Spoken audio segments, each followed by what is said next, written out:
In today's video, I'm going to teach you how to use HubSpot Forms. First, we need to create a HubSpot form. Start by logging into your HubSpot account. This initial step is crucial because it ensures that you have access to all your tools and data. Once logged in, navigate to the top menu and click on Marketing. From the drop-down menu, find and select Lead Capture and then click on Forms. This is where all your forms will be managed. Next, click on the Create Form button, which will prompt a new window. Here, you will need to choose a form type that best fits your needs. You have three options: an embedded form that you can add to your website, a pop-up form that appears on your website, or a standalone page form that is hosted by HubSpot. After making your choice, click Next to proceed. Now that we have our form type selected, let's add fields to your form. In the form editor, you will see an option labeled Plus Add Field. Click on this to begin choosing the fields you want to include. Essential fields often include first name, last name, email, phone number, company, and message. Each of these fields will help you gather important information from your users. To rearrange the order of the fields, simply drag them into your desired position.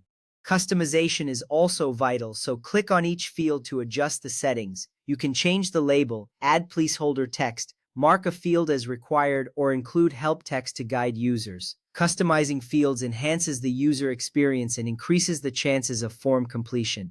Once you've added and arranged your fields, it's time to adjust the form settings. Look for the Options tab, which is typically located at the top of the form editor. This section is where you can configure important settings that dictate what happens after submission. For instance, you can set up email notifications to alert you when someone fills out your form. Additionally, think about any follow-up actions you want to implement, such as redirecting respondents to a thank you page or sending an automated email response.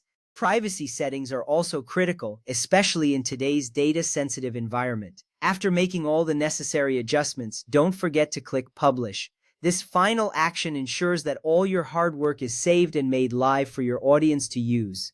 By following these steps, you've successfully created and configured your HubSpot form. This is important because it allows you to capture leads and gather valuable information from your audience. Remember, well-designed forms can significantly improve user engagement and conversion rates.